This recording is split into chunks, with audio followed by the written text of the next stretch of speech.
Hello, everyone. We are live. It looks like the Twitch chat is working, and yeah. So welcome to the stream. Today is a somewhat impromptu stream. I am doing a stream today because I don't think I'm going to be releasing a video this week. Real sad. I know this is my I've said that I want to do live streams on Tuesdays, and then I always get busy on Tuesdays because this is like the one chunk of time I have during the week where where like really don't have much else going on.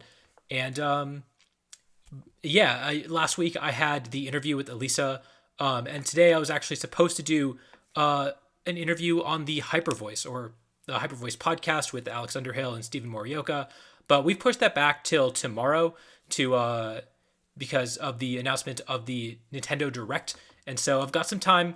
I'll be honest, I don't really feel comfortable with this format yet, and so I didn't really feel comfortable doing a top team testing when my level of play isn't really as high as I want it to be going into this format. I don't want to show you guys like subpar play. I don't want to tell you how to use this team when I have no idea how to use the team properly, and so I figured I could do something this week that I do know how to do, and that is complain about other people's teams. So looks like we got a bunch of people already. So yeah, thank you all for joining. Thank you 6'2" and Mogar for following. And yeah, we are live on Twitch as well. I haven't really figured out if I want to do Twitch or if I want to stick to YouTube. I know that like Twitch has better monetization models. Thank you Kunal for following too. But YouTube, we just hit 1,000 subscribers, which again, I don't think I've said it in a video, but thank you so much. It's a really big milestone. Among other things, it means that we can do channel memberships now, which is like the Twitch equivalent of Twitch subscribers. And I haven't figured out if I want to like actually go into that yet, and like what I would actually like give you guys if you subscribe to the channel. I guess I would like have to do more live streams for one to like make it worthwhile, but I'm still just trying to figure out exactly where to take the channel from here. But one thing I did notice is that you guys really seem to like watching these both live and the VODs.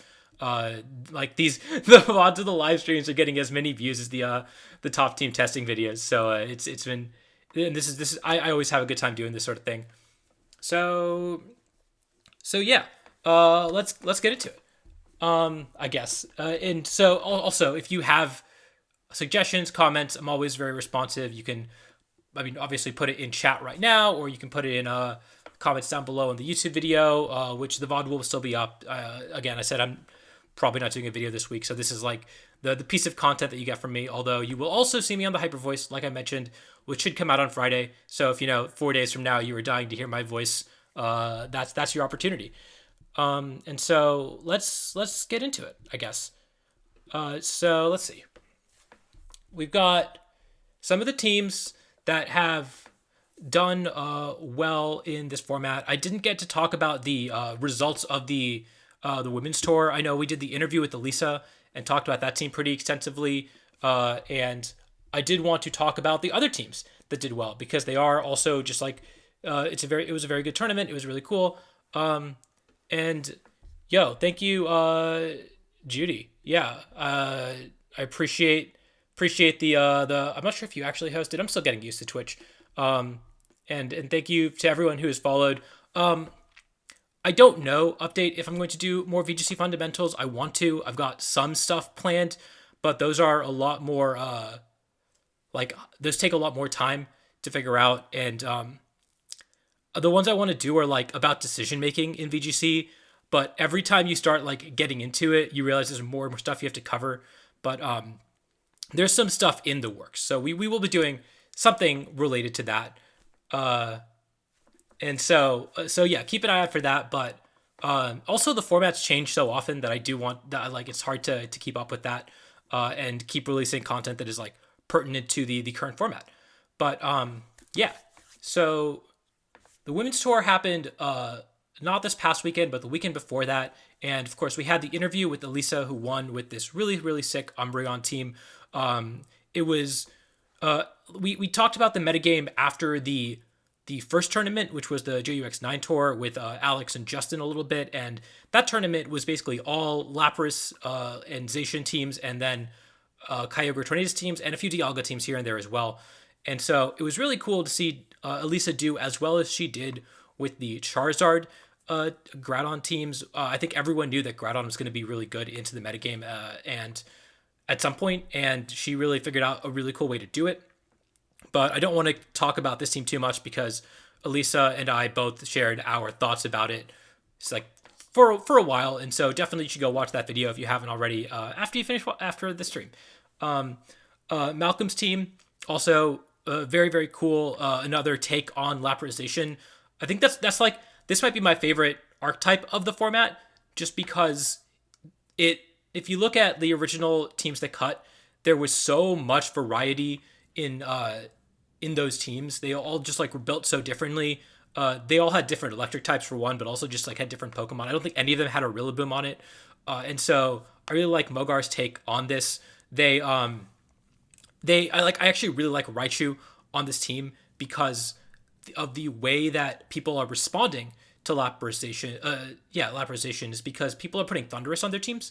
And that makes a lot of sense. Thundurus is just spiked in usage, especially after the women's tour, where it's a really good response to both Kyogre Tornadus teams as well as Laprazation teams. It's really hard to deal with those, and it's really hard to deal with Thundurus when you are using one of those teams, especially if you can't get a Gmax Resonance off into it.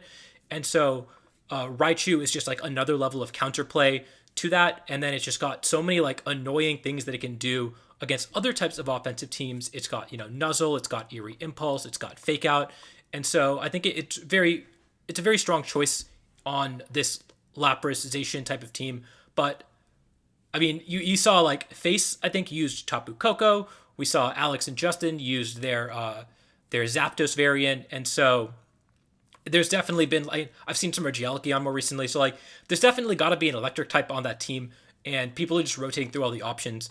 And I'm just really excited to see how, like, if there ever becomes a standard version of this team, or if people keep rotating through these, because this is the team that I think has the most like space to build. Like you can kind of go in a lot of different directions, and people are really experimenting. It's been really fun to watch. But Raichu is definitely one of the choices that I found most interesting because of the way that it contests Thundurus and in a way that other electric types really don't. Do you think Zacian needs Lapras? I don't think that Zacian needs Lapras.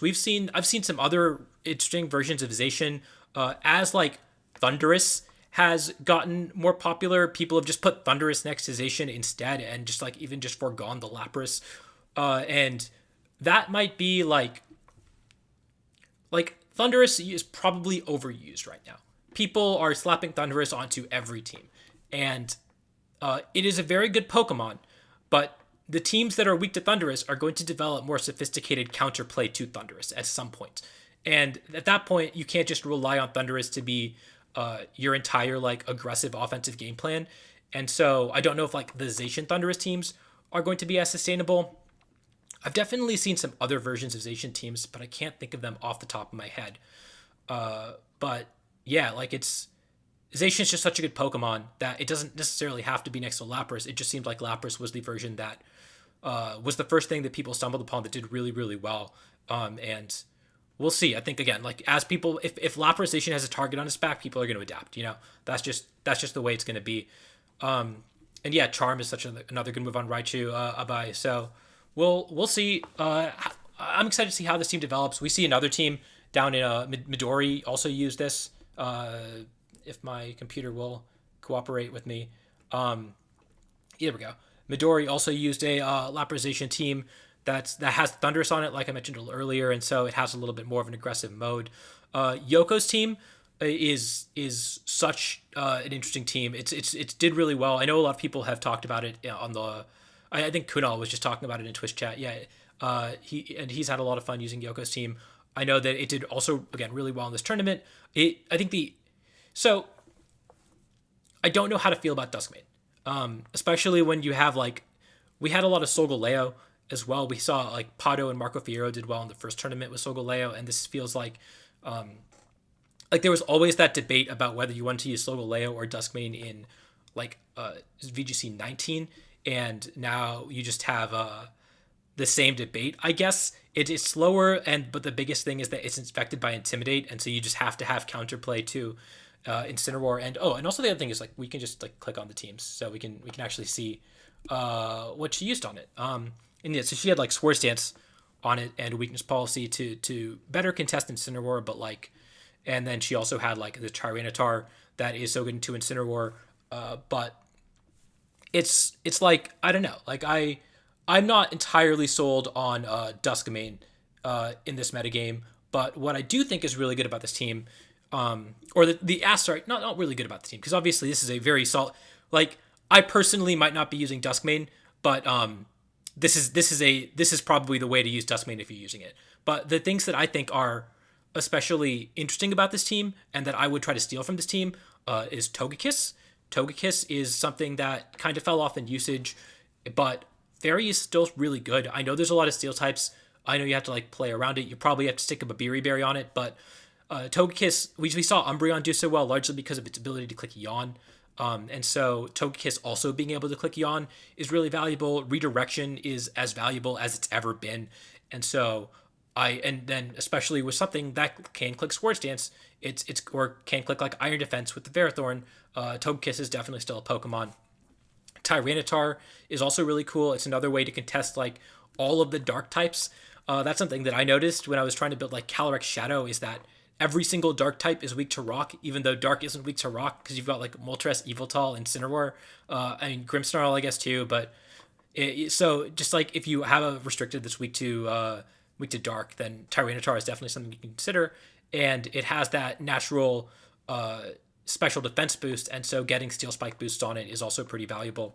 But it does mean that you have another Pokemon with Steel, and this team just has a lot of ways to deal with those Steel types. So yeah, so it's like, so this team, and Lapras is cool. I don't know, like I still don't know how to feel about Lapras. Lapras is really good, and like we said earlier, there's probably ways to build Zacian without Lapras. There's probably like screens are just really good, and I'm not sure if that's ever going to change. So, okay, I'm not used to reading Twitch chat, and it's going really quickly. I got to scroll back up a little bit to keep up with you guys.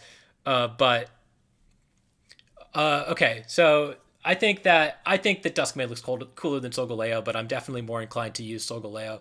And I tested Pado's team quite a bit, and it felt like it got outdated pretty quickly. It was very good for like a week, and then it had trouble dealing with Kyogre, and so I'm interested to see how Solgaleo teams develop as well.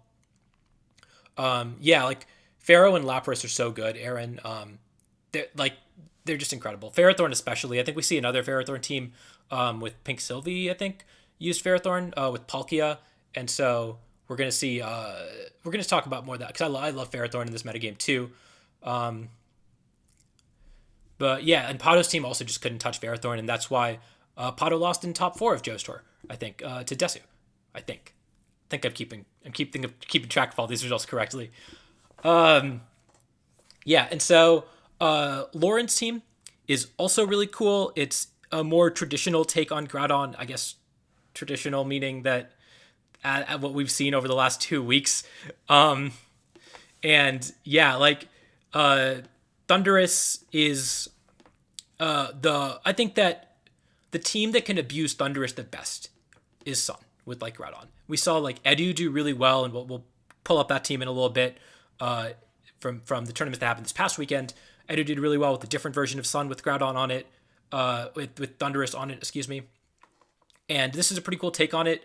My one like criticism of this team is Naganadel. I believe this was Specs Naganadel. It's obviously really cool. I feel like it's a little win more. I feel like it doesn't do anything that Charizard. It doesn't win games that Charizard and Thundurus don't already win.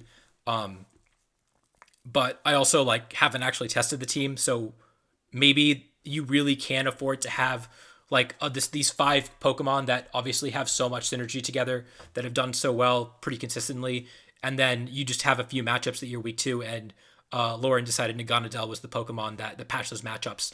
And so that's, I guess, that's the one part of the team that I would consider changing. But like as far as Thundurus, Groudon, Charizard goes, I think that's such a strong core of Pokemon. Uh, Lauren said that Venusaur wasn't pulling its weight, and so she dropped it last minute. Yeah, that makes sense. I also think that is completely correct. I think that we've seen a lot of teams initially that were using like Groudon, Charizard, and Venusaur, and that's just overkill because you can't max Charizard and Venusaur in the same game, and they both really want to Dynamax. And so you're either like maxing them in different matchups, which I guess is like sort of justifiable, or you are max like just like not bringing one of them regularly. And I think that if you build your team to support Charizard, then you are probably just not bringing Venusaur regularly, and you can replace it with something that fits the matchup better. And I think that like earlier in the metagame, you're allowed to be a little greedier with your choices and kind of say like, wow, Groudon Venusaur is really good, and Charizard Groudon is really good, and just kind of stick all the good stuff. But then you just are kind of hoping that you're missing the bad matchups. And as the metagame starts to develop, and as you start to understand what your team is weak to a little better, you get to like trim the fat on your team, I guess, and figure out which things are droppable, streamline your matchups a little bit, and figure out exactly which Pokemon you want to bring to each matchup. And then I think that on Sun teams, those Sun teams that are running Charizard and Venusaur are going to be dropping one of them and replacing them with tech choices that solve the like individual weak matchups that they happen to come across. And it sounds like that was what the Naganadel was for.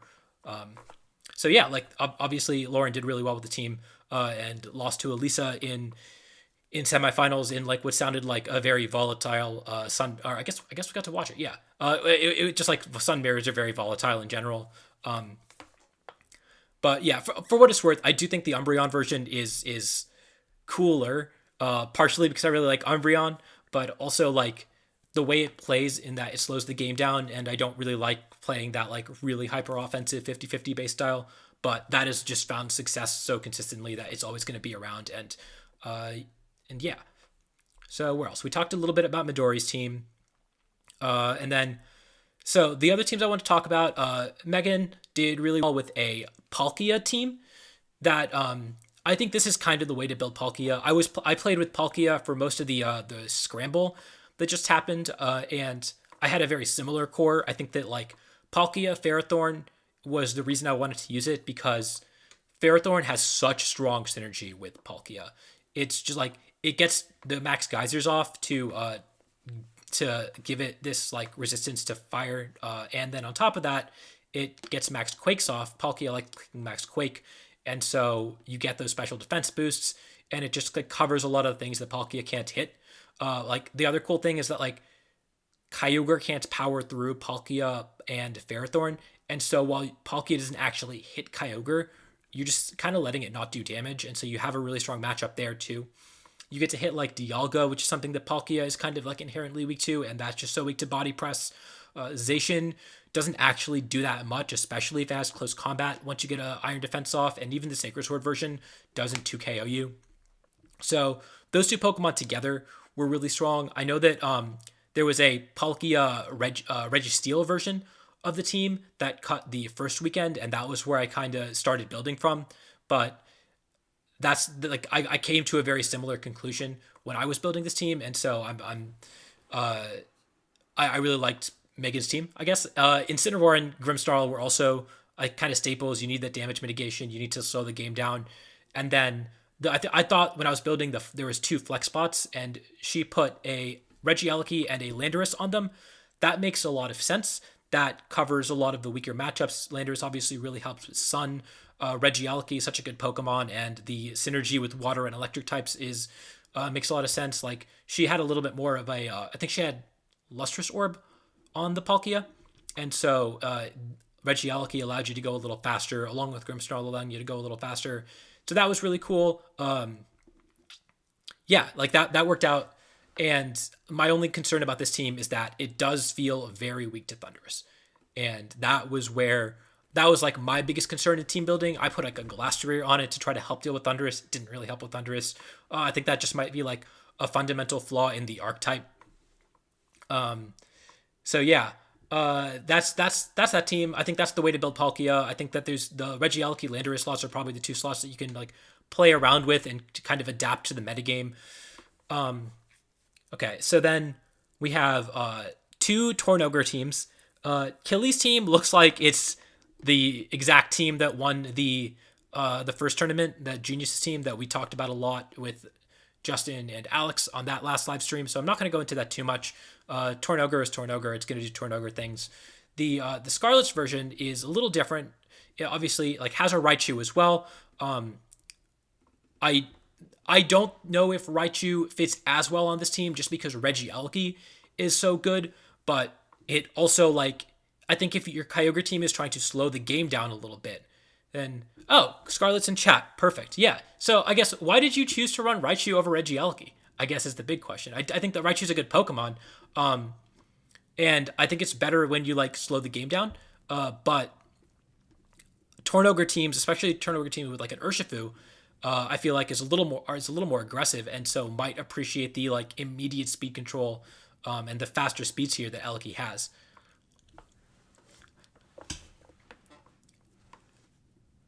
And so I guess another question we had in chat is what are your thoughts on Zygarde?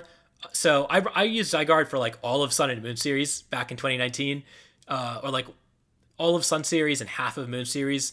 And the inherent problem with Zygarde is that it gets crit a lot. And so you lose games because you are sitting there setting up for 8 turns or 10 turns. And if you get one piece of bad luck, you lose. And that's just really unfun. It will win games. It wins games pretty consistently. But it's like honestly not even a bad choice right now. There are some like really interesting bulky restricteds that are being explored. But I know it topped the ladder at one point too on the Pokemon Showdown. But it's so frustrating to me to lose that way, and so I'm tired of using it. I don't want to really look into it too much closer. Okay, so Scarlet says that Raichu was last minute and it was a response to Thundurus and an access to fast fake out. And that makes a lot of sense, right? Like I guess the reason to use Raichu is that it's so good against Thundurus. And it I guess like that's I guess that's a really good reason to run it. Especially when you're running the Urshifu version, I guess, where you have that like additional a bit of Thundurus weakness where you don't really get to lead that into Thundurus either. Raichu helps contest it. I don't think Raichu does that much against Thundurus. I think you need your like other ways of hitting it. And that was why I liked it a little more on the Lapras teams, where Lapras can hit Thundurus if it's not immediately dying to Thundurus. Whereas like Kyogre can hit it, but Kyogre's taking a lot from a max airstream. And so, but yeah, you seem to have done very well with the team. I do like Ferrothorn on the Tornogre teams. That's been a really good way of dealing with the teams that are trying to slow the game down against Kyogre and are successful at that. Clicking Iron Defense. I assume this was the Iron Defense version. I just kind of assume all the Ferrothorns are Iron Defense. I don't know if that's true or not. Yeah, it is. Okay. I think that's the good version. I know that like Dev Katesh on one of his YouTube videos said that he really didn't like the Iron Defense version of Ferrothorn. I disagree. I think that this is crazy because it beats so many of the steel types. Like Dialga is something that Kyogre really struggles with normally, and Ferrothorn just bodies Dialga. It's so good against Dialga.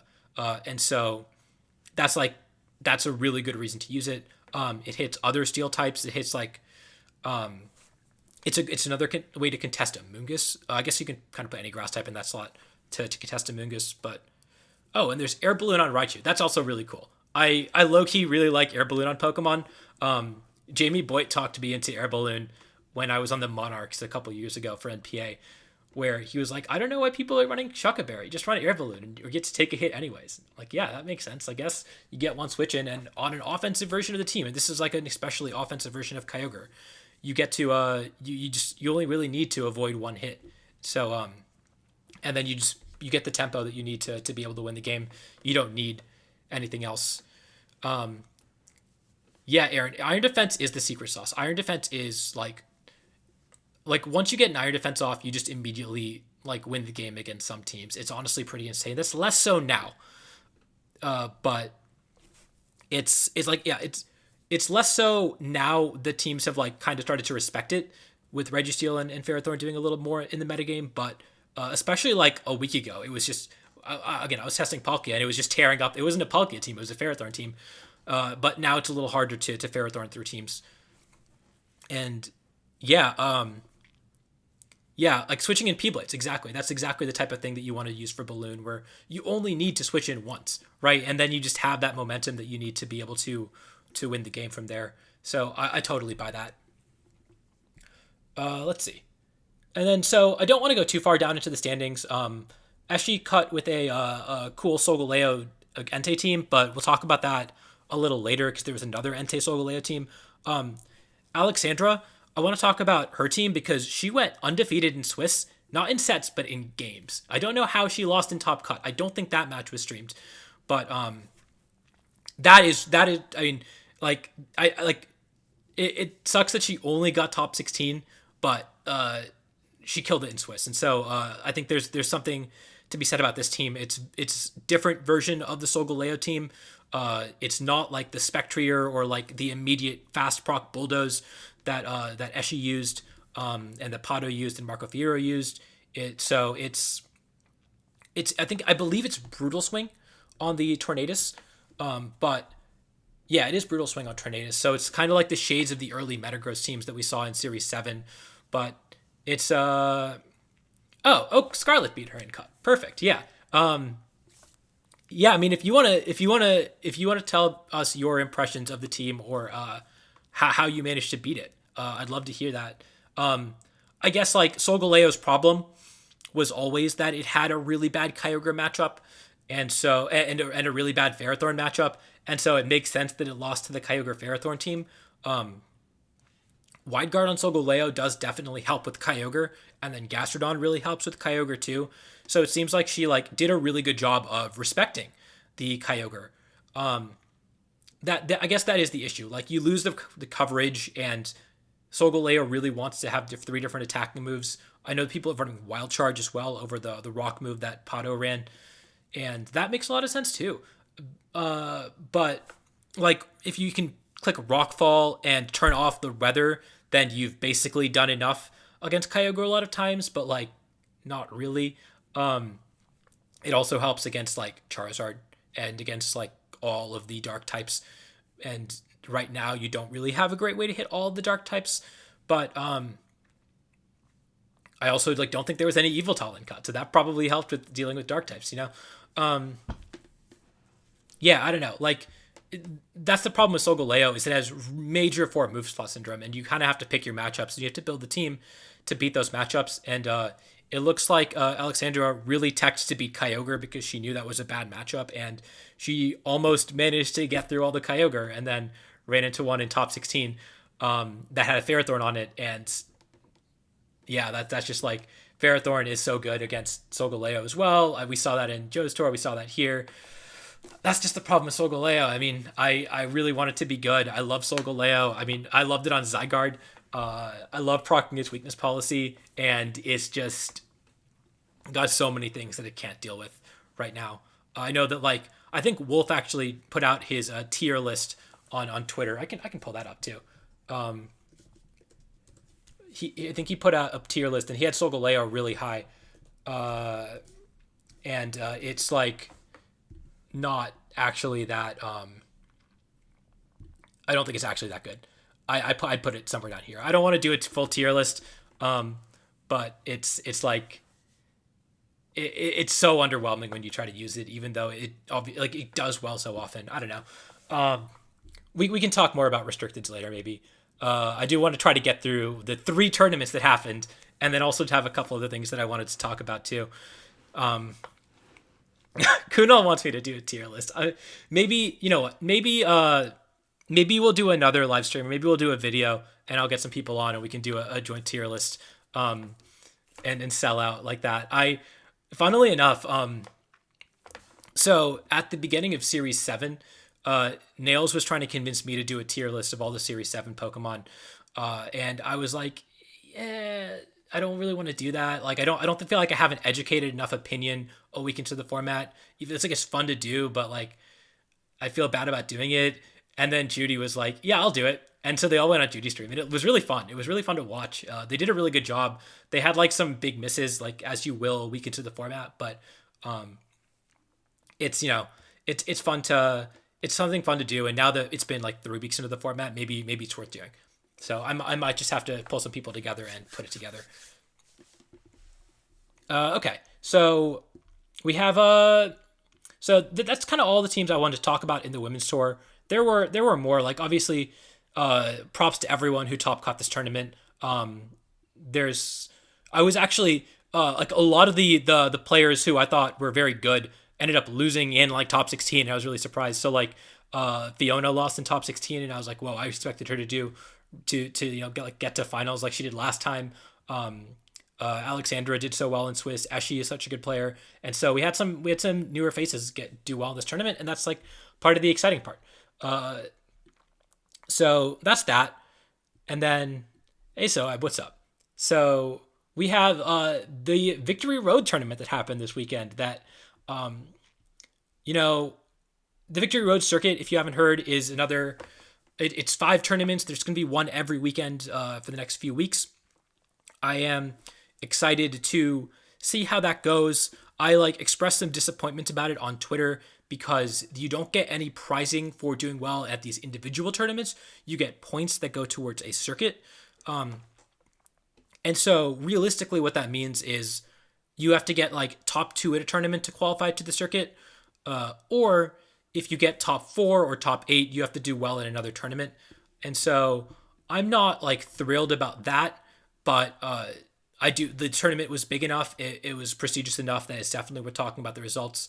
And I'm excited. Like I probably will be playing in them because it's the way of Dicto. And so yeah. So this tournament was also won by Laprazation.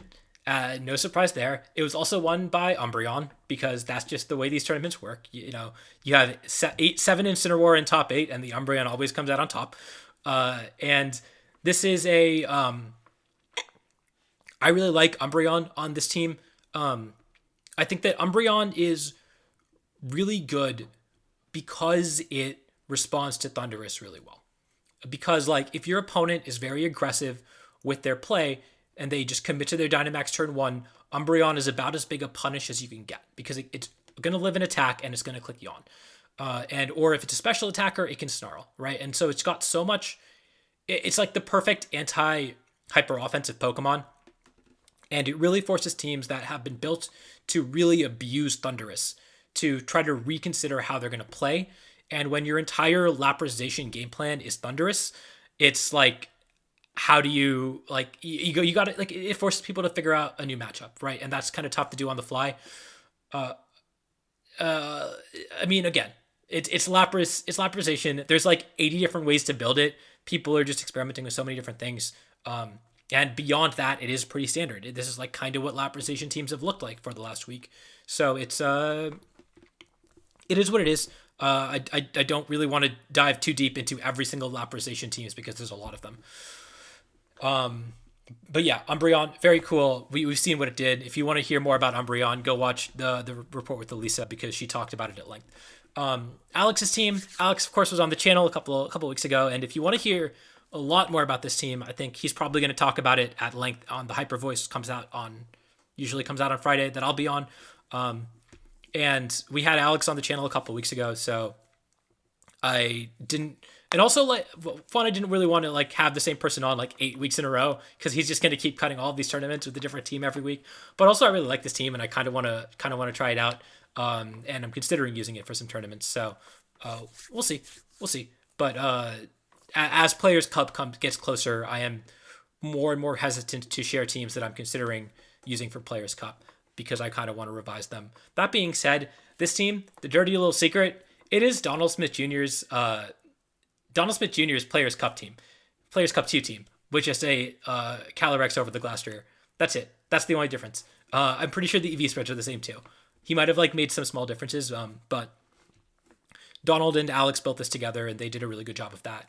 And I watched them bladder, and honestly, my first reaction was like, this is cool. It's not that good. And then as I was like trying to figure out what is good into the metagame right now, it was like, how do you beat Thundurus, right? Like that's what all the top teams are struggling with. And Calyrex is how you beat Thundurus, because Calyrex just like murders Thunder. It sets up Trick Room, which is the best thing you can do against the teams that really want to abuse Airstream. And then it gets to click Glacial Lance, and it doesn't even have to max. It just gets to murder Thundurus after they've Dynamaxed. So it's really, really strong in that respect. And into a metagame where like everyone is trying to abuse Thundurus, it's really good, right? And that's really the key. We see that like the rest of the team is like, again, it's pretty solid in that it's the same team that did okay in Players Cup. I believe this isn't the team that he qualified with. This is the team that he actually used in Players Cup, and I think he got like top 12, so didn't get a ton of publicity.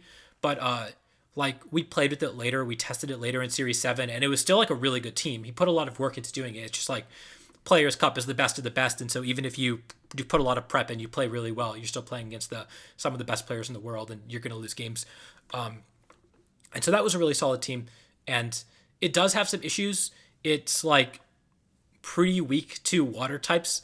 Alex played one Kyogre and he lost to it. It doesn't have, it's like, it has answers to Ferrothorn, but it doesn't have great answers to Ferrothorn.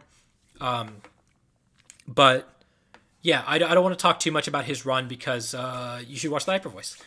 But yeah, like it's good to see Calyrex Ice do well. I think everyone thought that it was going to be a good Pokemon at some point. I mean, yeah, like everyone thought that you were going to see teams. Honestly, I would put it higher than B+ if it was up to me, but like, it's. I mean, we'll have to save that for when I actually do a tier list, you know.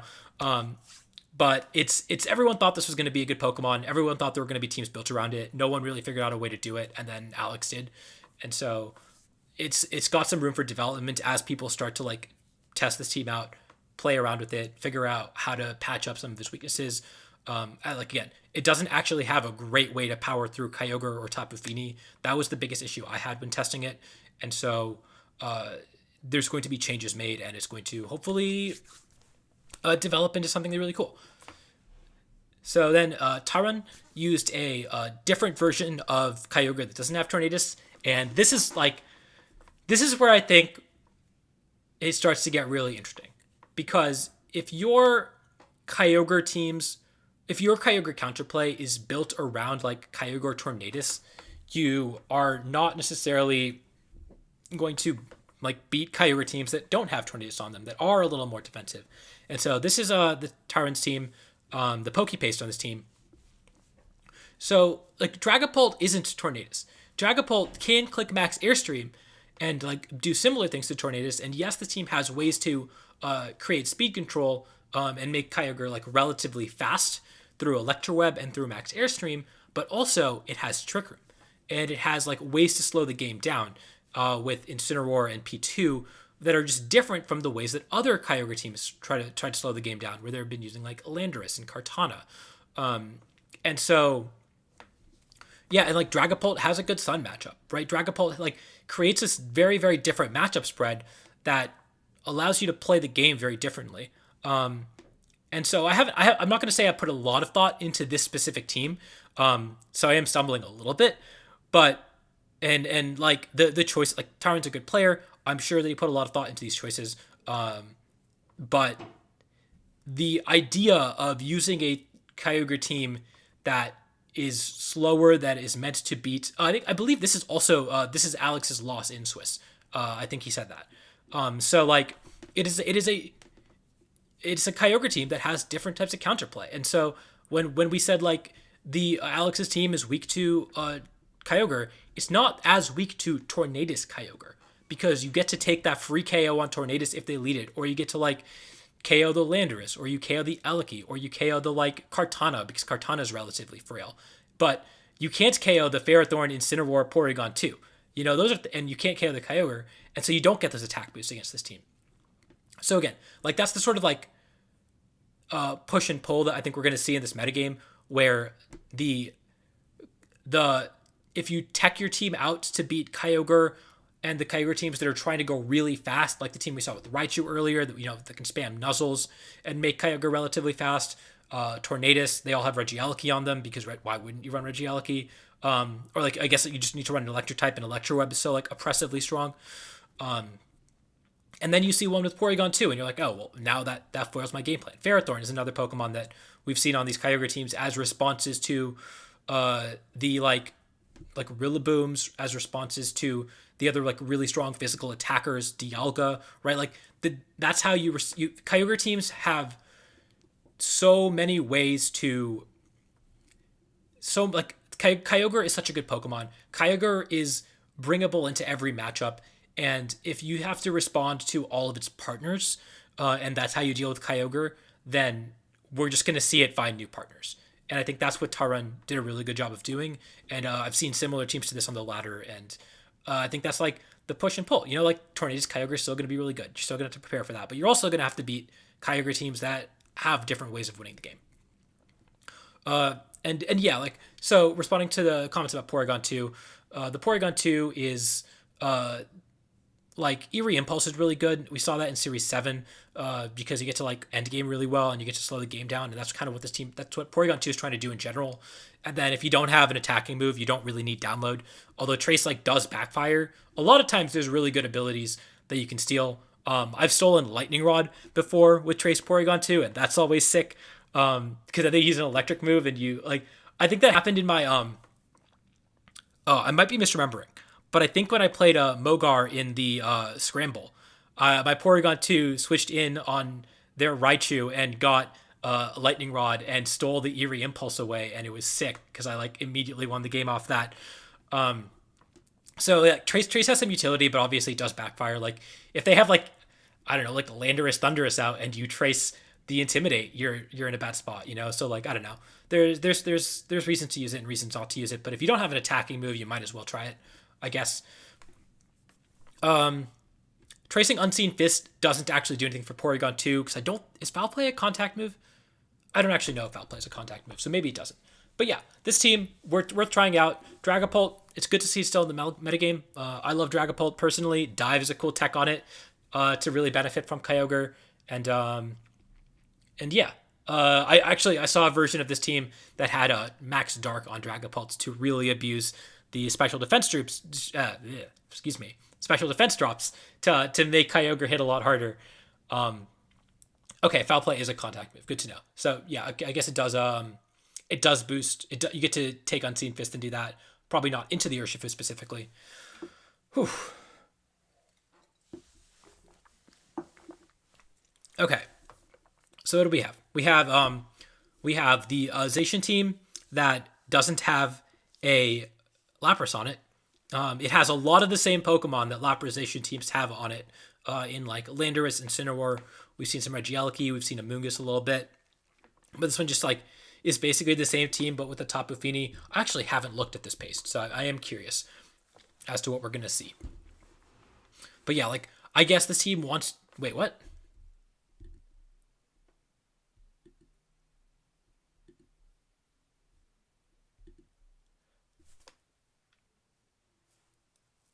Okay.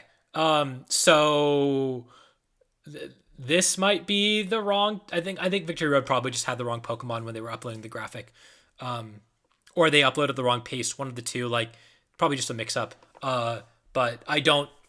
Again, I didn't look at this team too closely, so I'm not going to talk about it because I'm not really sure what's going on. And maybe you just do have to.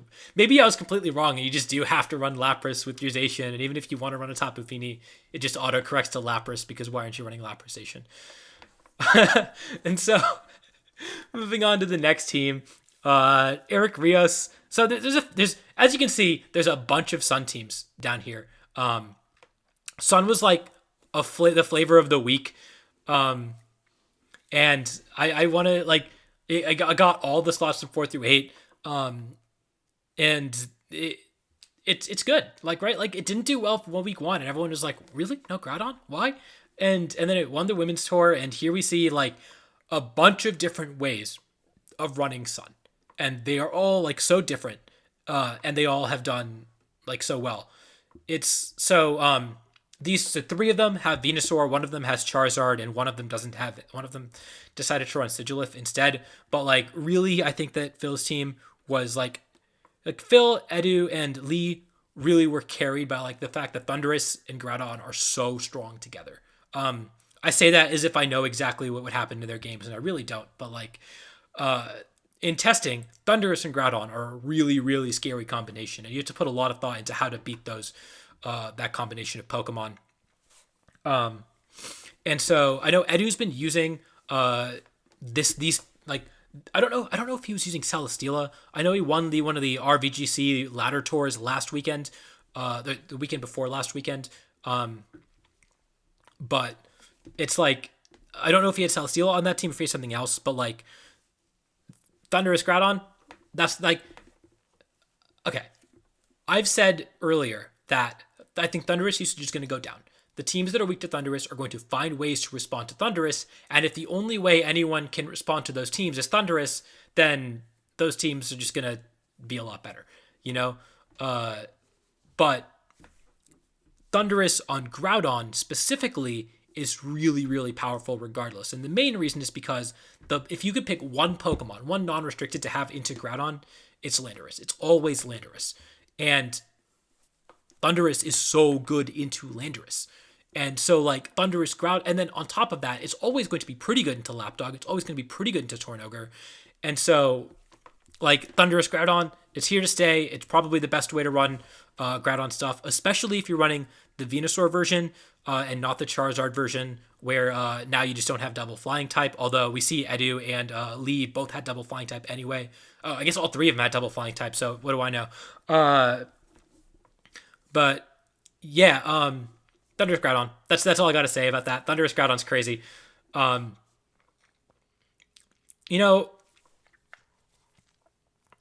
I don't know what to make of Sigilith.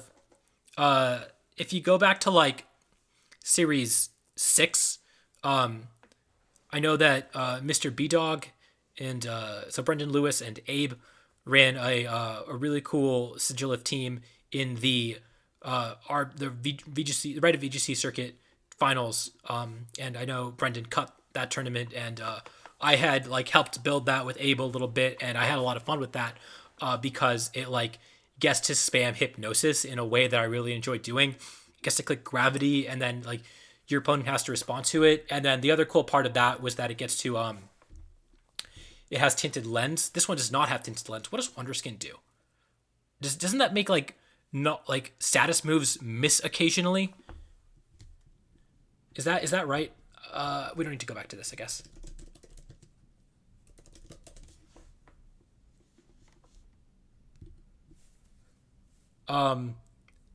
Status moves miss 50% of the time, so Spore has like 50% accuracy. Like that's cute. I don't know. Like the reason I liked it originally was because you get to like occasionally max it, and it has Tinted Lens, so you always get to click Max Airstream, which is the good max move. But like on this team, if you're clicking Max Airstream, you're just clicking it with Thundurus, so you don't really need that. And now you just like get to dodge half the taunts that come at you, so you don't really need an attacking move anyways. So I guess that's pretty cool. But like really the reason to run it is Gravity Hypnosis, and then you have Trick Room so that you can you have both speed controls, I guess, so that you can like have speed control. I don't want to talk too much about Sigilith because like it feels like this is a pretty standard Sun team with a Sigilith tacked on, and you could probably have other Pokemon on it instead that do things that let you have a better matchup spread as compared to like winning the matchups where you get to like bring Sigilith and they don't contest the Groudon because like every Groudon has speed control on their team. You know, like teams should have responses to Groudon plus speed control. Teams should have responses to Groudon plus Thundurus. And if they have responses to that, they also probably still have responses to Groudon plus Sigilith, is basically my thought. Let's see. What does So Hype say about it? He felt like Gravity was very strong in the meta. He tested Dusclops with Gravity. And so he chose a faster Gravity user. Sure. You just like, I guess they like have to respond to the Sigilith, right? Because otherwise they get to click Gravity and then they get to click Hypnosis, and that's something. I just don't know if that like is better than putting another Pokemon on the team to patch bad matchups. You know, like the Pokemon that are like Thundurus, Groudon, Tapu Fini, Incineroar, Grass type is what Edu used, right? And he did really well with it. and like very similar to what Lee used, and very similar to what Andrea used. Andrea didn't have a Thundurus on the team, but like that core is obviously very good, and you need to patch the matchups that you're weak against. And I don't think that like you get to click Gravity Hypnosis into the matchups that you're weak against, anyways. So that's my thought on that. That is really cool to see such a team like that cut the tournament. And I think that like the flavor of the week has been Groudon. I think that's like the takeaway is that Groudon's really good and should be respected. There is a Andrea's team is very cool. Their Groudon team is like a lot slower. Doesn't have Thundurus on it. It gets to play with Trick Room with like Stakataka. Stakataka seems like a really hard Pokemon to use right now, just because it is contested by like all of the ground moves and all the not so many fighting moves, but like it's got 4X weaknesses and ground is a really common typing. Like, yeah, Dragonair Jordan, like, yeah, you get to not miss Precipice Blades, but like, just hit your Precipice Blades. Like, is it really worth clicking an additional move to guarantee that you hit the Precipice Blades?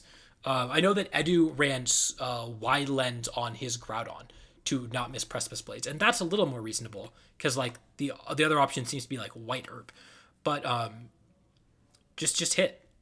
Like you're playing Groudon. If you don't want to have the chance of missing Precipice Blades, don't run Groudon. That's like really all I got. Yeah, like Stakataka, but going back to this team, Stakataka being weak to Zacian with Close Combat being weak to ground types really sucks. It's really hard for it to do is what it wants to do, but I can see why it's a Wide Guard user, it's a Trick Room user, and those two things are very valuable. It does damage. I don't know. I feel like the other 5 Pokemon are so strong, and Stakataka like doesn't really have to be on the team. Is basically where I'm at with this team as well. I know these people like didn't ask for me to like criticize their teams, but with so many different versions of Groudon running around, and like if you're trying to figure out which one to use, I really like Eric Rios' version of the team. I really like Edu's version of the team. I think that Lee's version is like more all in on Charizard stuff, but if I'm going in on like I go back and forth about this one because I like the fact that it has I'll pull it up, I guess. I don't really like Clefairy in this metagame right now. It does some cool things against passive teams. Sing is really good against passive teams. It allows you to set up with Swords Dance really well. But this is also a team where like Charizard and Groudon and Thundurus and Incineroar and a Grass type seem really, really strong as a core. And then you have one slot to fix your bad matchups. Clefairy might be it. Honestly, like Clefairy... Actually, okay.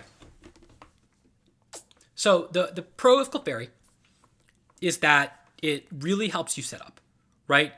But the con is that it just kind of dies a lot. Now, that's why you can't run it against like really hyper offensive teams, I think, because they just like KO it turn 1 and then you don't really get to that benefit of the additional bulk and stuff. But you get to run it against like defensive teams and they take like 4 turns to KO Clefairy, or like they have to take turns to set up and you get to spam Sing. And I think that's where Clefairy really shines. And that's like, at that point, why isn't it like a Togekiss? Why isn't it like an Indeedee like Elisa used? Those are the questions. But Clefairy isn't a bad Pokemon inherently. Friend Guard is still very cool. And I imagine there's like very specific Friend Guard calcs that you can abuse with this team with like the bulky Thundurus and the bulky Groudon. But like the real way I want to play against passive teams when I'm running the way I want to play against passive teams with Groudon stuff is by clicking Wildfire or Vine Lash, and then they just can't keep up. That does so much damage against teams that are trying to play the game slower, and so like that's the thing that I want to abuse more than like Clefairy clicking Sing is basically my takeaway. But again, Thundurus Groudon flavor of the week did really well. No one had responses to it except for Alex, and that's why Alex got second place. Let's see. Are there any other teams? We got Standard Lapdog. We've got another Calyrex Ice team. I'm curious as to what this did. I've seen this on the ladder a couple times. Love the quirky natures. Sure. So like Zapdos is like discount Thunderous. It hits from the special side and doesn't deter intimidate, but like is better at end gaming Pokemon and can like take attacks from Zacian in the end game. Uh, so that's just, it's got that going for it. We've got the Fini is kind of necessity because otherwise you just like lose in Trick Room. Amoonguss is really good on this sort of team as well, just like Alex used. Incineroar is really good as like damage reduction in the same way that Alex used. Alex had an Incineroar on the team, right? Yeah, he did. Okay, cool. And Dusclops is like, yeah. So like this is I guess actually a really similar team. Just no Moltres, Zapdos instead of Moltres. So I guess that's kind of the way that I do like Zapdos in that it hits the water types that you had trouble with earlier. It hits like Kyogre again and Tapu Fini. Seems like they did really well in Swiss too. So props to them. More Lapdog, more Tornogre. Very cool Giratina team. I do want to talk about that in a second. More Lapdog. Nothing too special there. So Giratina, I know this is what Alex played in top 16 because I did help him prep a little bit, and it's a Giratina. How cool is that? You love to see it. It's weakness policy Giratina, and then it's got like a bunch of Pokemon that really try to slow the game down. And then Giratina is obviously just like super bulky, you know. And then you've got like the same Eerie Impulse Foul Play P2 that we saw on the other tournament. Taran's team, yes, Taran's team used, so same tournament. Taran used this on P2. Registeel does a lot of the same things that Ferrothorn does, and of course Giratina has Max Quake to really abuse that. You have Rotom Heat that has like Will-O-Wisp so that it can slow down physical attackers. You've got Nature's Madness, so like if you're trying to slow the game down, you still have to do something, and these Pokemon are not EV to like do damage, right? And so Nature's Madness is just consistent damage, and that's really cool. And then you got Heal Pulse again. You're trying to slow the game down. Haze is really good. Yawn, Togekiss, like it's got 5 Pokemon that just like make the game move at a snail's pace. And then once you do that, you get to like have opportunities to set up Registeel or KO things with Pulse Giratina. Cool team. I don't know if it's good. I think that like it still is. I don't know like. Like, Giratina is physical, so it seems like it loses to Incineroar. I guess Registeel helps with that. Nature's Madness is sick on Fini, but, like, yeah, Nature's Madness is sick on Fini. That's all I got. Like, that it's a good move. That's, like, the thing that I want to take away from this team mostly is the Tapu Fini. I really like this Tapu Fini set. Oh, this is the same guy who won the Series 5 tour, I think, with Mono Water. I think like the Galar Circuit Tour. That's pretty cool. So this person has made some very cool teams. You know what? I shouldn't have tried. I shouldn't have started it. I should really just give up on trying to pronounce names. Yeah, and then I think there was a question about Hydreigon earlier, so I probably should look at this Laprazation team that has a Hydreigon on it. It's Goggles. It's like Hydreigon's pretty cool because it's like really good into Sun is what it seems like. I think. I don't know. I haven't really put a ton of thought into Hydreigon before, but it's yeah.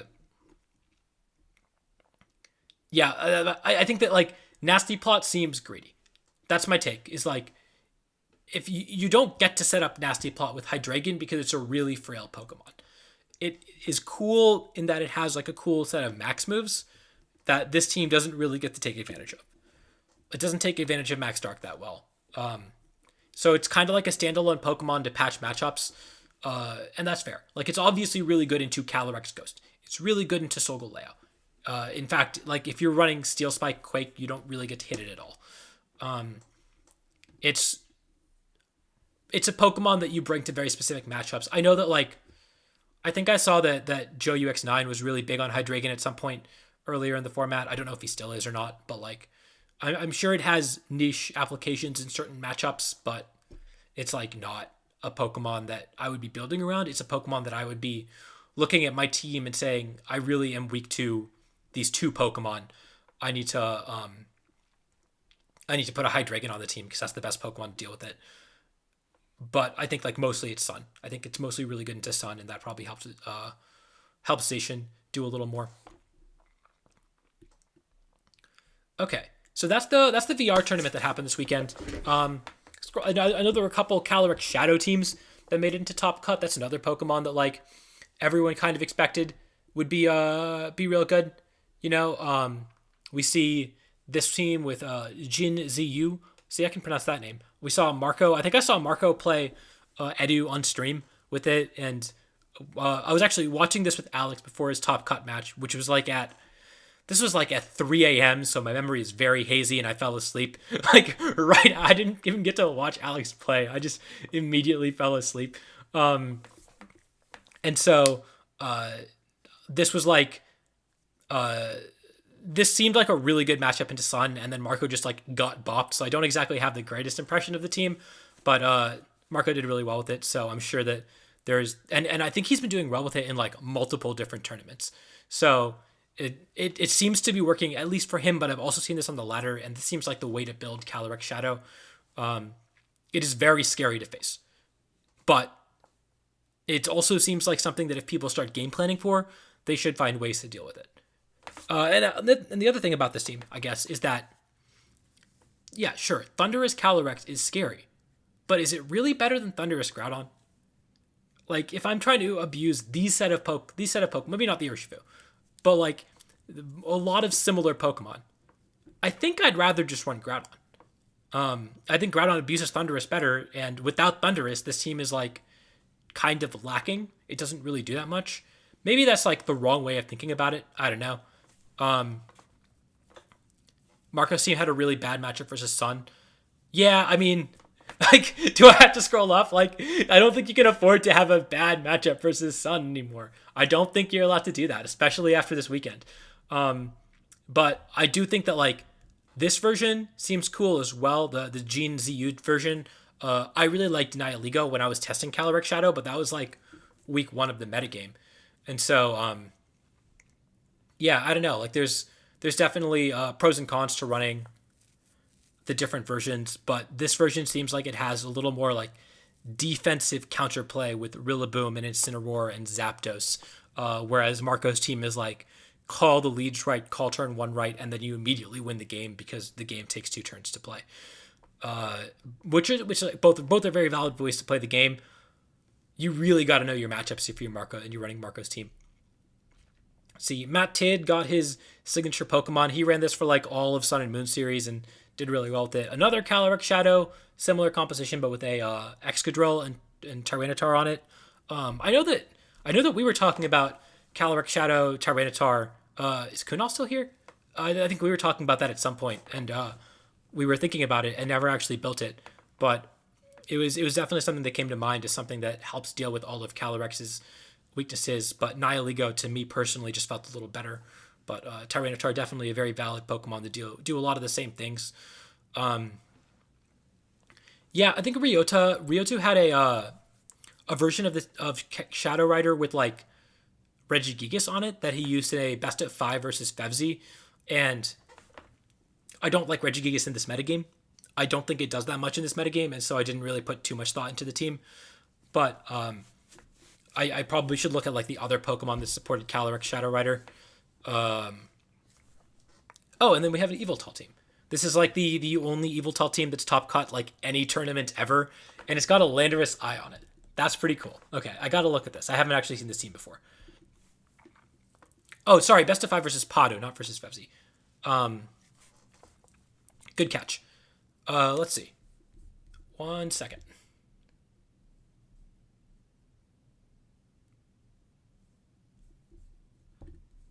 Okay, cool. Where am I at? Yes, there was an Yveltal and a Landorus Eye, and it's Choice Scarf, Sheer Force. Okay. I don't exactly know what to make of this. I'll be honest. Life Orb Metagross, like,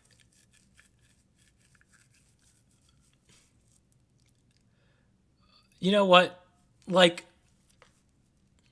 the person who built this team probably has of Sheer Force does not boost max moves. The person who built this team probably has like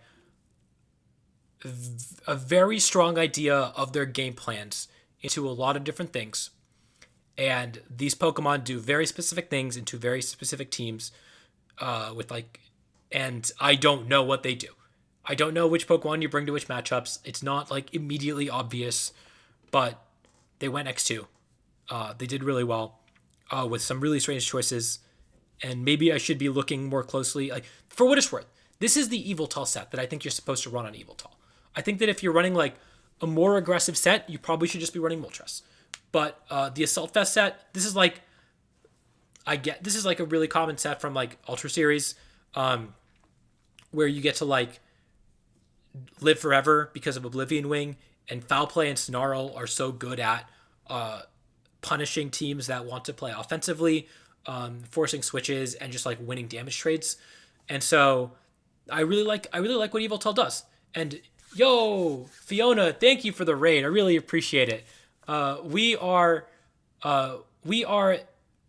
analyzing some of the top teams from a few different Series 8 metagames. If you just joined, we are looking at we looked at the Women's Tour a little while earlier. We are looking at the Victory Road tournament right now. We're just finishing that up, and we're going to look at the Dusafio Latam tournament after that.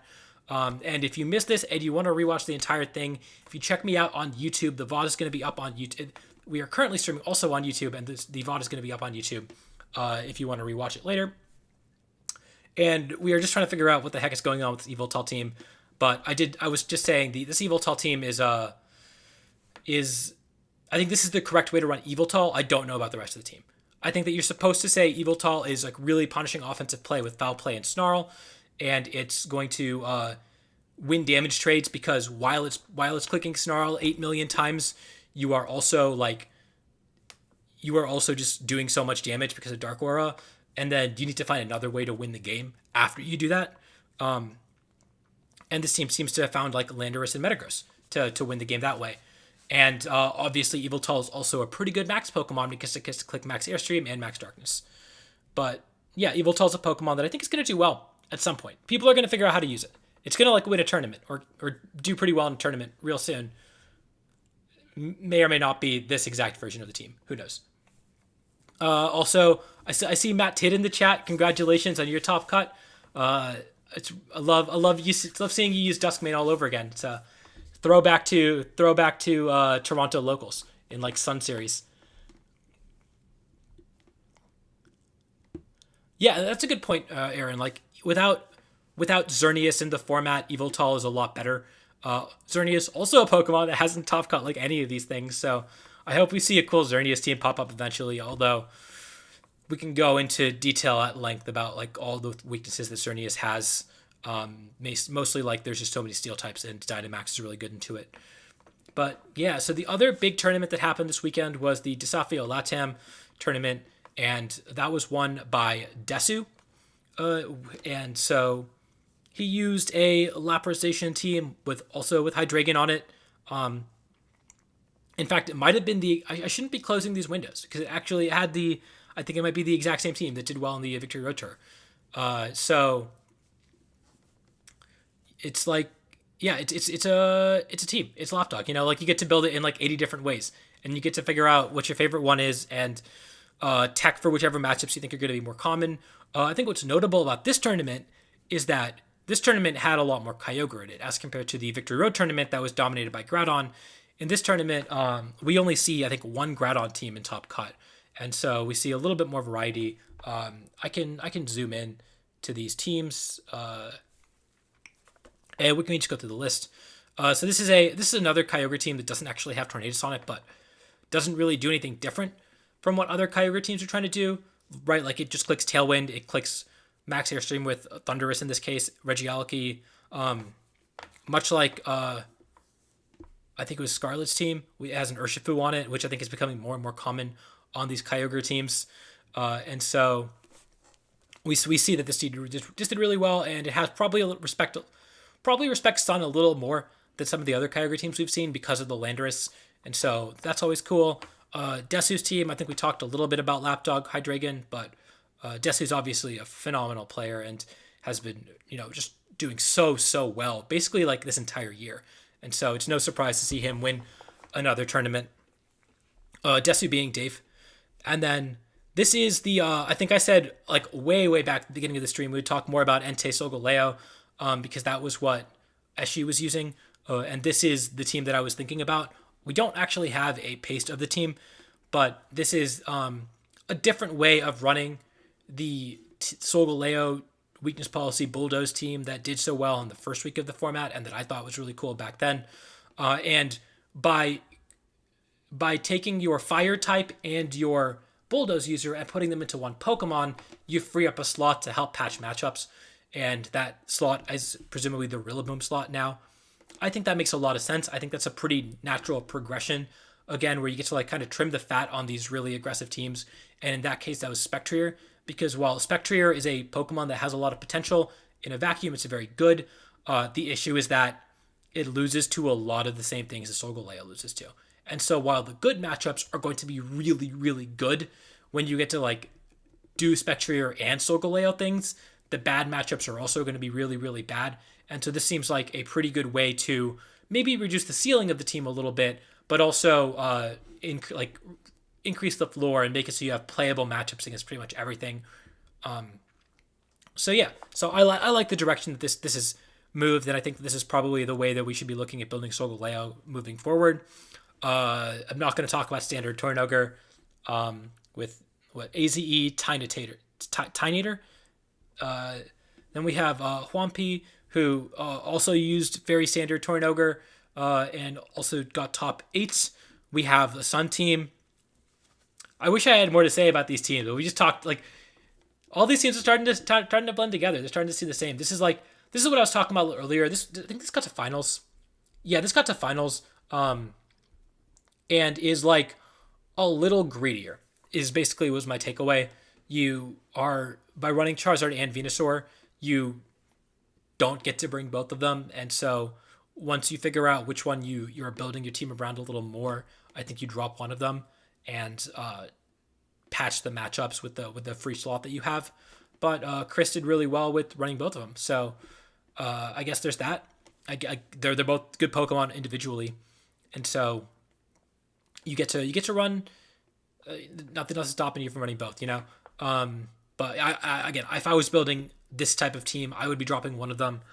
I would probably be putting a Thundurus over the Eleki, but like Eleki does its own things, and I just think that Thundurus is so good on Sun, man. It's Thundurus Groudon is crazy. It's like I think it's the scariest team to face. It might not be the best team in the format, but like it's the scariest team in the format for me.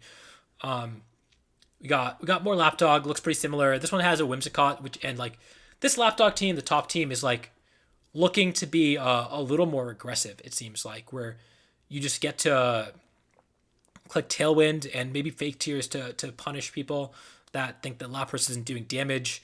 And then Urshifu is also really strong right now, which is part of why I think Togekiss is a pretty good Pokemon. We talked about that a little bit. Like Fairy types have to come back in the metagame because otherwise Urshifu is going to run to just do a lot. And then of course Zacian, Incineroar, Thundurus is just such a strong combination right now. And finally, we see the another Yveltal team do well, and this Yveltal team looks a little different. Probably looks a little more orthodox, and probably closer to like what I'd be running. I know that we saw, I think that Ryan Lassetto said that he cut this exact same tour with an Yveltal Raichu team. And so that seems like the way that Yveltal teams are starting to build up a little bit. Maybe he cut the one last week. I think Fiona cut the women's tour with this sort of variant of the team. And so, yeah, like you get to have Landorus. I think Landorus is nuts with this too because again, Yveltal wants to click Snarl over and over again, and then you get to like rotate your Landorus in and out to stop physical attackers, and all the time you're like, you get to click Earthquake next to your Yveltal. You get to click Snarl. You get to click U-Turn. You just get to do so much damage, and your opponent is so punished for like switching while also being punished for maxing, and that's really valuable. And the only question is like, can you contest Thundurus, right? Because Thundurus, you can't Snarl and you can't Intimidate, and that's where these type of teams are really that's what these type of teams are weak to. And so it looks like Phantom Evil put a lot of Thundurus hate on the team because they are weak to. Sorry, because Thundurus is pretty weak to Raichu, and we covered that a little bit earlier. It's pretty weak to Metagross, and just generally things that want to click Max Steel Spike. And that's something where, again, I think I mentioned it when I was talking about Alex's team. When I was going through things that beat Thundurus earlier, and my conclusions were, yeah, Calyrex is really good into it. But the other thing that's really good into it is anything that clicks Steel Spike. Solgaleo is really good into it. Dialga is really good into it. And Metagross is also really good into it because Thundurus, without attack boosts, doesn't actually do that much damage. And if you are trying to outspeed it, you're probably not going to win the Airstream Wars. And you don't get to damage mitigate it. But if you're boosting your defenses, then you get to like stop it from doing anything. And that's what Metagross does so well, along with Solgaleo and Dialga. That is less true if they start putting Urshifu back on the team. But if the go-to response to Thundurus is, I'm going to click Max Steel Spike 3 times with like my weakness policy Pokemon, then Urshifu is probably going to come back.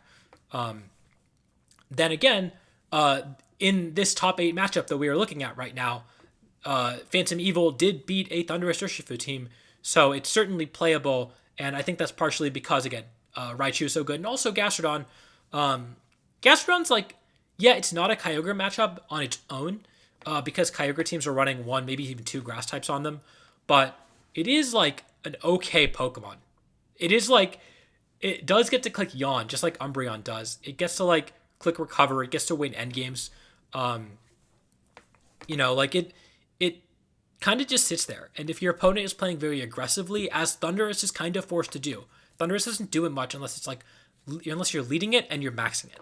And so if your opponent is playing very aggressively, then you get to click Yawn with Gastrodon, or like soak up damage with Gastrodon, redirect attacks, water attacks with Gastrodon, and that's kind of where Gastrodon's value is.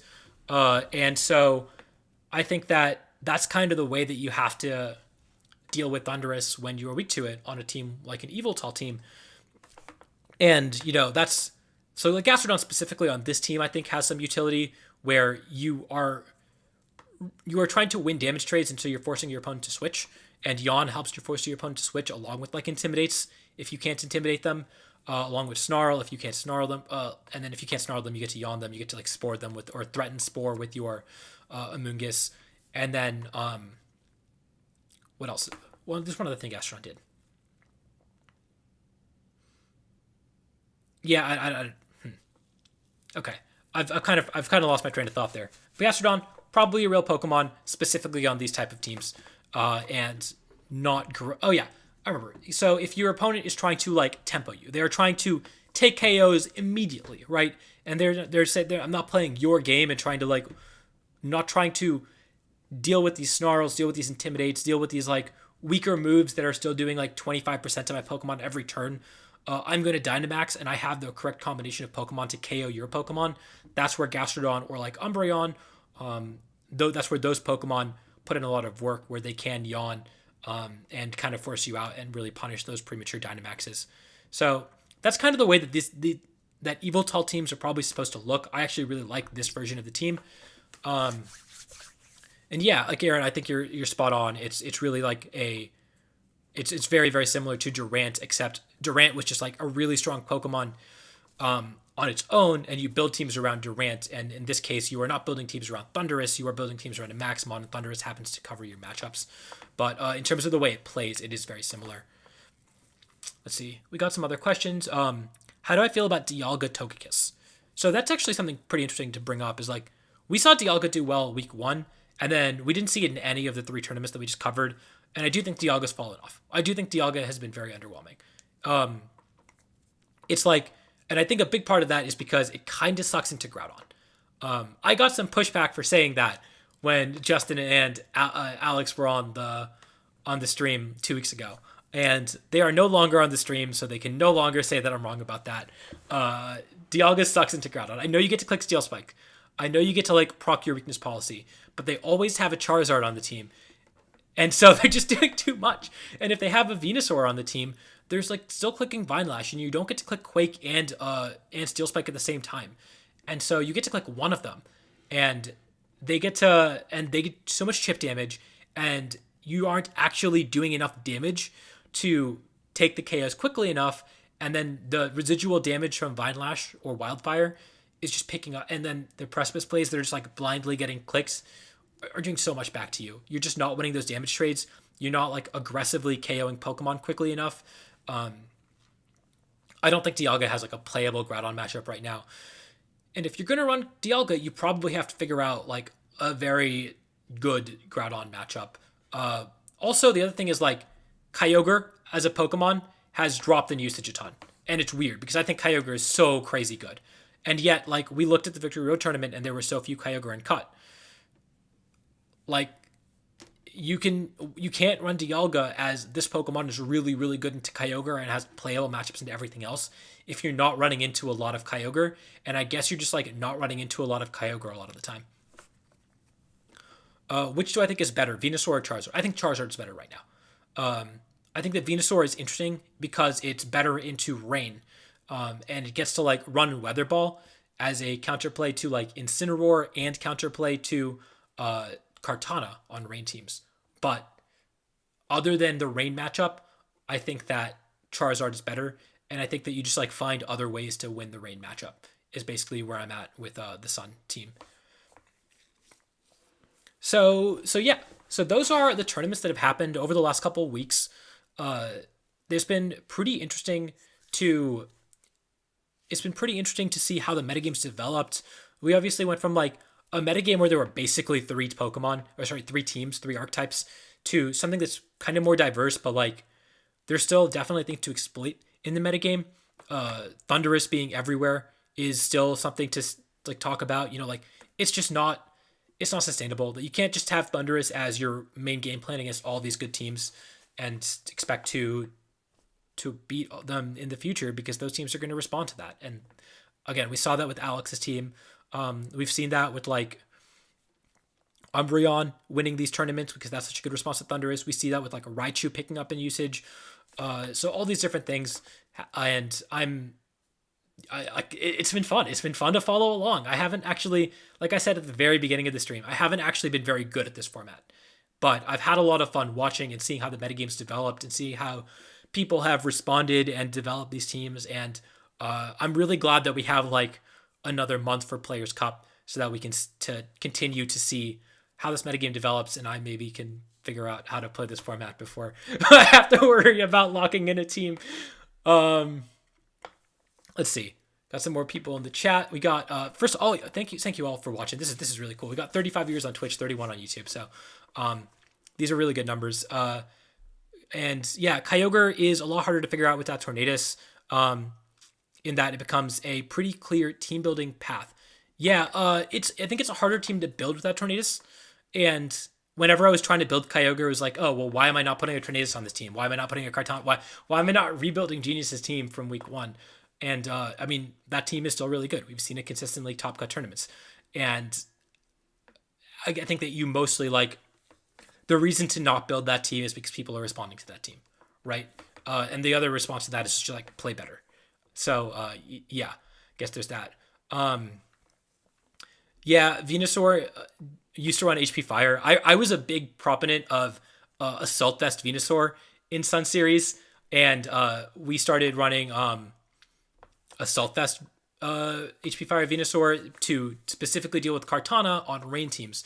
Now you can't run HP Fire, but Weather Ball does pretty similar things. Assault Vest, if people are dropping Sleep Powder, you might have to start considering Assault Vest because it makes it so good into Rain. Like, Tornadus still hits it pretty hard, but like Assault Vest Venusaur is actually pretty cool. You just like don't get to click Sleep Powder, and Sleep Powder is such a good move. I do not think Calyrex Ice is a top 3 restricted. I think the top 3 restricted are Kyogre, Groudon, and Zacian, and I don't think there's much argument to that, honestly. I think that thoughts on Ho-Oh.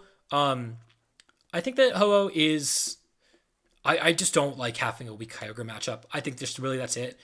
It's like Kyogre is still the best team in the format. I really do think that, and I don't think that you're allowed to run a team that was like... If you're allowed, you are allowed to play the matchup roulette, but I don't want to use a team that has a weak Kyogre matchup. That's what I'm really scared about, and I don't want to like immediately lose to that. Sleep Powder is crazy. Feeny usage as at an all-time low, yes.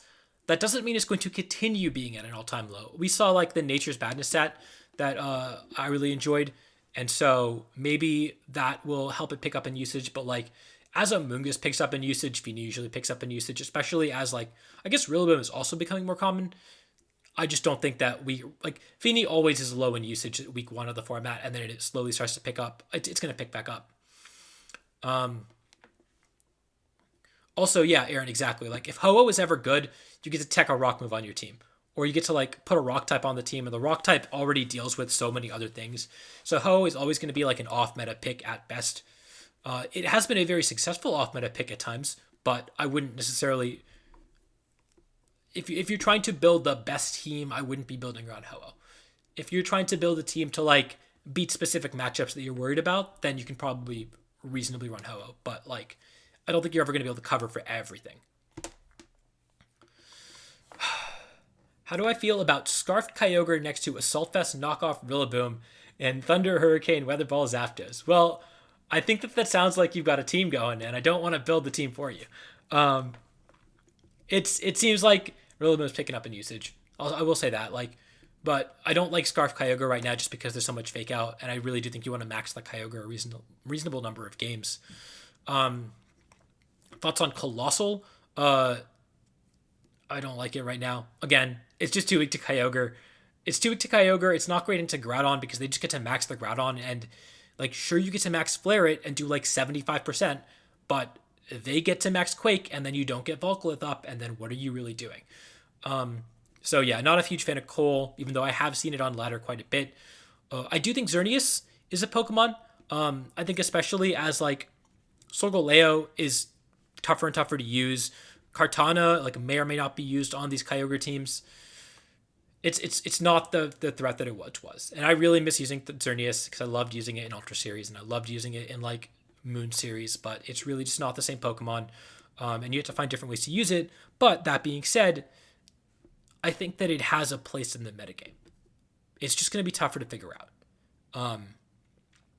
I think it's a really good cleanup Pokemon. Like if your opponent can't Dynamax in response to it, then it's probably a lot better.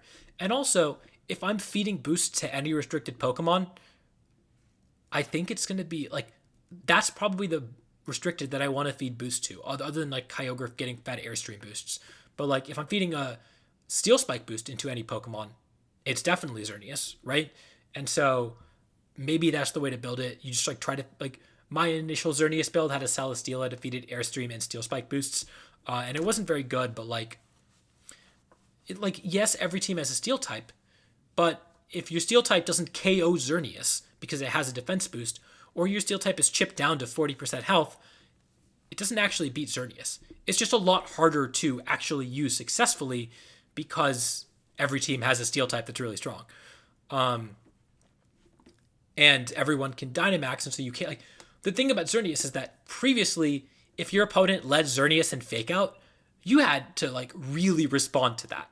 There were very few, like, good responses to Fake Out Xerneas, and so you had to have multiple of them. Now, you just Dynamax, and that's it. And that's, like, the Xerneas can't KO your Pokemon anymore, and you can KO the Xerneas and not worry about Fake Out, right? And so that's kind of where Xerneas is weaker. It's not necessarily weaker as an endgame Pokemon. It's a lot weaker as an early game Pokemon. But it's still scary. Like, you still have to respect it. And if your team isn't respecting it, then you probably, like if your team doesn't have a Xerneas answer, then you're probably going to lose some games to it. It's just a question of, like, you can probably, and now, more than ever, it's probably okay if you drop your Xerneas answer, right? Because, like, Xerneas isn't a Pokemon. And so then, if someone does come and use Xerneas as, like, a rogue pick, it could be very successful. They might have to hit the matchups. They have to know their matchups very well into common things, because I think most common teams, like Laprazation, is a team that Xerneas is going to struggle with, and it's going to struggle with continuously because they have a really strong Steel type that always will murder Xerneas, and they get Veils up so that you can't actually power through it. You're going to have to, like, find a way to stall out 5 to 8 turns of Veils, not take too much damage from Zacian, or, like, force them off the Lapras line. Or, like, do enough chip damage to give, and then give the Xerneas a Steel Spike boost so that it can, and put a lot of bulk into it to Livization attacks. I don't know. Like, it's going to be tough to figure out. but I think someone's going to figure it out. I really do think it's going to cut a tournament sometime in the next couple of weeks, and it's going to be fun to see because I like the type of playstyle that Xerneas encourages is something that I really enjoy using. So I'm hoping that like I've tried building it and I haven't found a good way to use it yet, but like I know the pacing of the team that is going to use Xerneas successfully. I just haven't figured out the Pokemon that facilitate that pace in this metagame and also like cover everything and give Xerneas the boosts and like do everything that it needs to. And then of course the other question is like, why are you using Xerneas over any other restricted that does like awesome things? Like, right? Like if you want to click a strong spread move, why aren't you using Calyrex-Shadow Rider? You know, like that's the sort of thing, that's the sort of question that you have to ask yourself. Why are you using Kyogre and just giving that thing an Airstream boost? So yeah, like it's tough. Xerneas is going to be a lot better when you get a second restricted, for sure. Yeah, absolutely. Xerneas just looks at Groudon in his contact list, waiting to call him. It turns out that all the Xerneas teams we built in the past were actually just Groudon teams.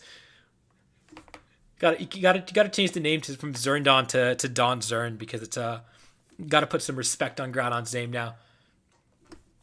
So yeah, good question, Gage. When is the next Players Cup? Players Cup 3 starts in about a month. I think the first weekend is March 20th.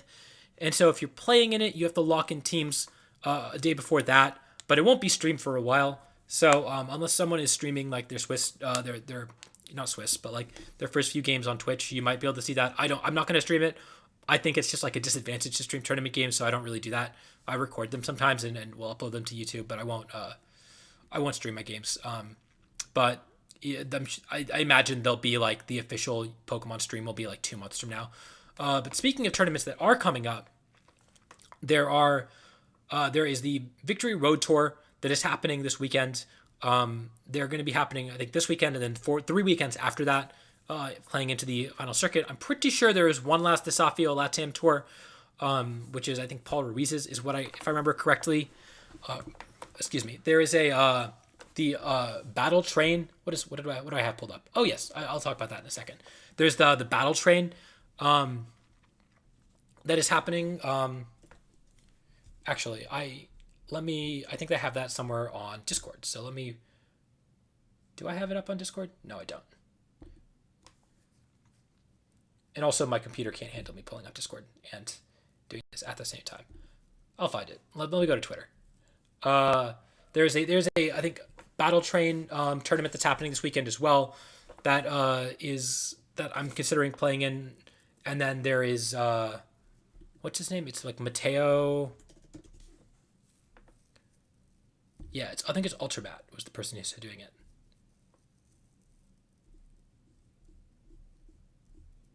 Yes, this is the tournament. So this is happening this weekend with like entry fee and like actual prize money if you're interested in playing for real money. This is the type of tournament that I really enjoy playing in, so I'm probably going to play in this if I can find a good team. And then lastly, there's the, I guess this isn't a tournament that's happening, but this just finished up as the Scramble hosted by Lightcore, Nick Borghi. And so I played in this. This is kind of like a weird like Swiss style tournament where you can play as many games as you want against a lot of different people. And then you get points based on whether you win is 10 points. And then also you get a point for every win that your opponent has. So like, if you beat Mr. GX down here, number 13, you get 16 points on a plus the 10 points that you get for winning. And if you lose, you just get a flat minus 12. And so I'm down there at number 25. I caught this tournament that just finished up last night, actually. And so I had a lot of fun playing in these games. There was I played 18 games total. It was really stressful the last night. As you can see, I am towards the bottom. I did it, like the person who was below Darkrai VGC in my scramble, because the bottom 5 are in my group.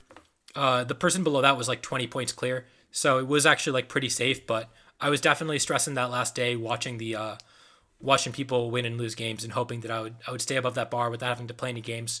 But it was fun. It was a good time. And now Top Cut's happening, and I believe Team Lock is on Sunday, so I got to figure out a team before Sunday to lock in. And that's the other reason why I'm not really seeing a video this week, is I really do want to just like play test very seriously and try out my own teams and like build, and hopefully I can have a team for these two tournaments that are happening this weekend. But I do want to give props to Nick for running this tournament because this was really fun so far, and I'm my first time playing in a scramble, and so I had I had a good time, and would recommend. And then, lastly, NPA. If you aren't familiar with NPA, you should definitely sign up for this because the NPA draft is happening on Saturday, and so this is the National Pokemon Association. If you are familiar with Smogon, this is the VGC equivalent of the Smogon Premier League, and I am a huge proponent of the NPA. 2 years ago, I was picked up by the NPA Monarchs, and we had the best record in NPA of all time, and we got all the way to the finals, and I played 2 games all season. I did not play very much, but being in a chat with elite players like Justin Burns, like Emilio Forbes, like Jamie Boyd, like Duck Pond, who made it to Players Cup pretty recently, all these different great players on that team really helped me improve as a player. Just like watching them prep, watching them team build, and having the ability to talk to them on a regular basis. And then this past year, I was on the Puppies, and we also had the best record in NPA this past year, and we lost in the semifinals.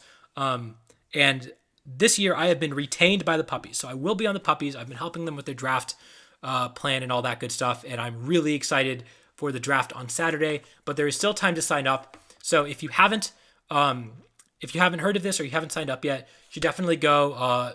You can see the Twitter link down here on the screen, and join the Discord. Fill out the sign up form. I can't promise you will get drafted. You do have to have a decent number of accomplishments. You have to try out, and I think the tryouts that happened were mostly last weekend, so you probably missed that. But there's also a mid-season draft if you don't end up getting picked. I really think that if you're a newer player, playing an NPA, even if you don't get to play, just experiencing NPA, watching people play is one of the best things you can do. And then also on top of that, if you do get the chance to play, just be aware, people have a week to scout you out. I know I lost the semifinal match that ended up being the deciding match. I still feel really bad about it. I lost the semifinal match for my team, largely because the Blizzards, who ended up winning, did such a good job of scouting me, and they figured out what I was going to use, and they game planned so well. And they ended up winning the entire thing, largely because they did such a good job of scouting. And what that really forces you to do is use different teams every week, not fall into the same traps in terms of team building, in terms of play style, and analyzing yourself as a player and changing the way that you play. And that's one of the biggest challenges for me now that I'm not a minimum bid player and there's actual expectations on my performance. I'm really excited to play in this. How did they scout me?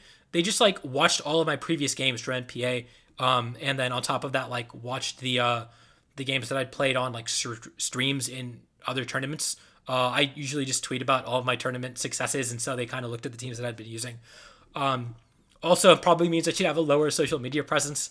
It's going to be interesting doing NPA when I'm also making YouTube videos about all the teams that I find cool. So we'll see how that goes. But that's the challenge, finding new teams every week is going to be the big challenge for me this year, where I have to really improve my play and go from someone who has found a lot of success using one team that I find comfort with to finding success with a lot of different teams and just being an overall better player. And so that's my personal challenge for NPA. And if you are a player who thinks they're going to get drafted or thinks they're going to get played every week, that's another reason to do it, is now you are forced to do that. So what's the skill level floor for signing up? There's no floor for signing up. It really just depends on whether the managers think you're impressive enough if someone wants to take a waiver on you. But if you DM the managers, if you go into the Discord, every single manager has their own chat. If you go and you DM any of them, and ask them are they doing tryouts? A lot of them do individual tryouts, and a lot of them will just ask for some replays and an analysis of your play, and the signups themselves have ask for how you did on the ladder and how you did in past tournaments. And so, well, you should definitely you might not get drafted. There's a real chance you don't get drafted. But if it's free. You don't lose anything for signing up. You don't lose anything for trying out. You'll get some sets in against some managers most likely. And if you do well in the future, you get drafted mid-season. And that's how it happened to me in the Monarchs. I got picked up mid-season, and I learned a lot. So, and I gained access to this network of incredible players. So, yeah, just I have nothing but good things to say about the NPA. Also, we're going to be putting out a lot more content for the NPA, and Nosha's done a really good job. They brought in a lot of content creators to make content. I think we have a pretty great draft show and pre-draft show that will be that is in the works, not confirmed yet, but like things are gonna. I'm looking forward to it. I think the like NPA has a lot of room to grow. Inosha's done a great job of setting everything up so far, and I'm really excited to see how this goes. So yeah, that's that. That is all the things that I had on my agenda for the stream. All the things I wanted to talk about. Those are like all the tournaments that I know of that are coming up. If you like, usually if there's like a also, oh, by the way, if you do want to hear about more tournaments, if you go into the NPA Discord server, there are also there's also a tournaments channel where people will post whatever tournaments are happening. So that's probably a pretty good way to get updated on anything like that. But I don't know of any other tournaments that are happening this weekend. Those were the big 3 tournaments that I know of. Yeah, so thank you all for stopping by. If you missed the first part of the stream or whatever part of the stream you got here for, the full VOD, it will be up on YouTube. I'm probably not doing anything with any of that. And like I said, I'm probably not releasing a video this week. So this is kind of what you get. And of course, make sure to follow me on YouTube, follow me on Twitch, follow me on Twitter, I guess. I don't know. And have a good day. And I guess last time I forgot to raid someone. So I got to figure out how to do that on Twitch. Let's see who's live on Twitch right now. And we can send out a raid to someone. I'm really excited about this, Loki. Please stay for the raid because I've never done this before. I wanna do this. Or I will also take suggestions. Honestly, where are the Pokemon people?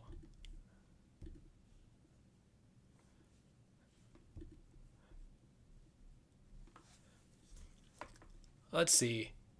Who do I know who is streaming?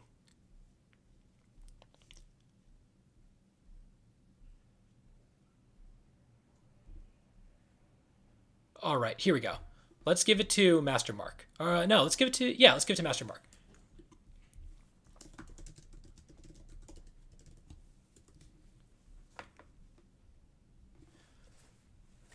And yeah, so again, thank you all for coming out, and until next time, I'll see you all later.